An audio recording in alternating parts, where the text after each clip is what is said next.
नमस्कार। भाग्योदय विचार प्रवाह श्रृंखला के 158वें 158 चरण में आपका स्वागत है, अभिनंदन है। आज 4 जून 2023 साप्ताहिक वार्ता है यह भाग्योदय फाउंडेशन की। उधर युगऋषि विचार श्रृंखला का आज 886वां और चरैवेति श्रृंखला का 155वां दिन है। आप सबका सहयोग मिल रहा है, आभारी हूँ, प्रणाम करता हूँ। इस रविवासरीय चर्चा में निवेदन करना चाहूँगा, भारतवर्ष से दुनिया बहुत आशाएं अपेक्षाएं इन दिनों रखे हुए है।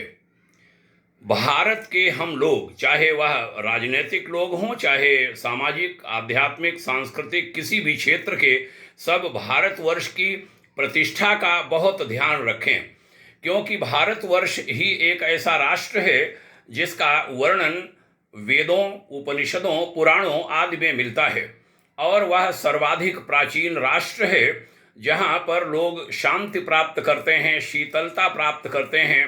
तपती दोपहरी में जिस प्रकार एक छायादार वृक्ष के नीचे कोई शांति का अनुभव करता है, वैसे भारत और भारत की संस्कृति में दुनिया, जो परेशान दुनिया है, वह शांति का अनुभव करती है।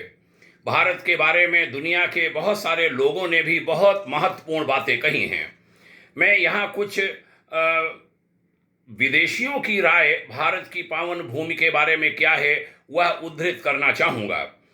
अल्बर्ट आइंस्टीन ने कहा था, हम भारत के बहुत ऋणी हैं जिन्होंने हमें गिनती सिखाई, जिसके बिना कोई भी सार्थक वैज्ञानिक खोज संभव नहीं थी।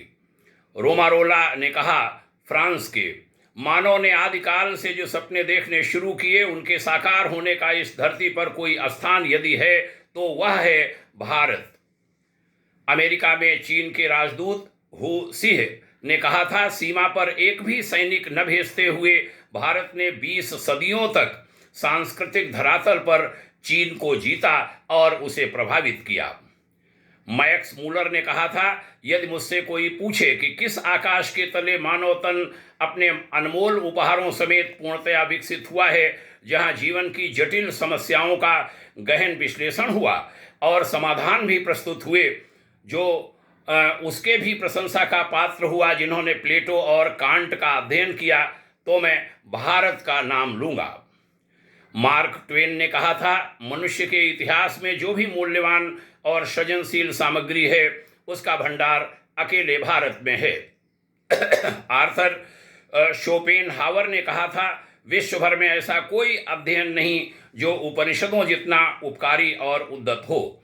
यही मेरे जीवन को शांति देता रहा है और वही मृत्यु में भी शांति देगा, कहा था हेनरी हेडिड थोरो ने।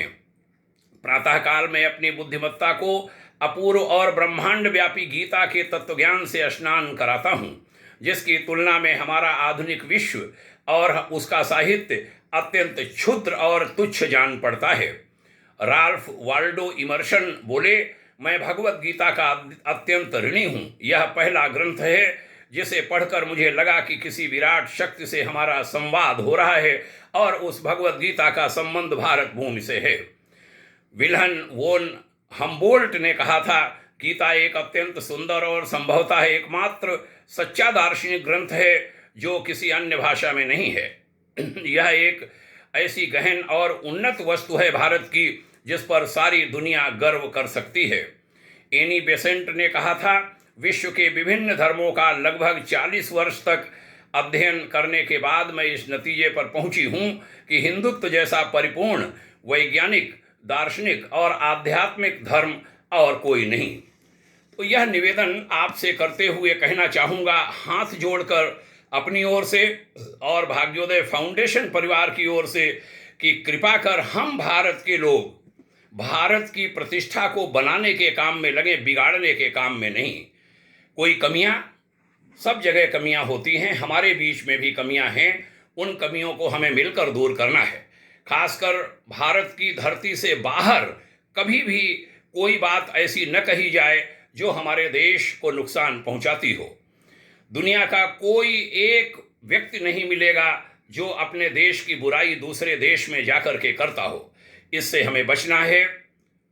अपने भारत का नाम ऊंचा उठाना है, उसके लिए मिलकर के काम करना है। यह भारतवर्ष माँ भारती सदैव हम सबका संरक्षण करती रहे। भारतवर्ष को विश्व गुरु बनने के लिए बहुत सारी भविष्यवाणियाँ हुई हैं, वह चाहे स्वामी विवेकानंद हों, चाहे श्री रामकृष्ण परमहंस हों, चाहे गुरुवर आचार्य श्री राम शर्मा जी हों।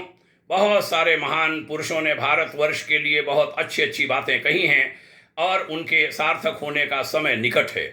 उसके लिए हम सबको अपनी जो तुच्छता है, अपनी जो हीनता है, उसको दूर करना होगा और बड़प्पन को बढ़ाना होगा, भीतर से बड़ा बनना होगा, मन से बड़ा बनना होगा, तब बनेगी बात। आइए इस दिशा में कदम बढ़ाएं, हम सब मिलकर अपने भारतवर्ष को बहुत ऊंचा उठाने के प्रयास करें। उसके लिए संस्कृति और संस्कार, इनको उच्चतम सोपानों तक ले जाने का प्रयास करें। मिलजुल कर काम करना है। ऐसे संकल्प के साथ आज की भाग्योदय विचार प्रवाह की चर्चा का समापन करता हूँ। आपका अभिवादन करता हूँ, प्रणाम करता हूँ, यह निवेदन करते हुए कि यह विचार अच्छे लगते हैं, अन्य लोगों में भी आप पहुँचाइए।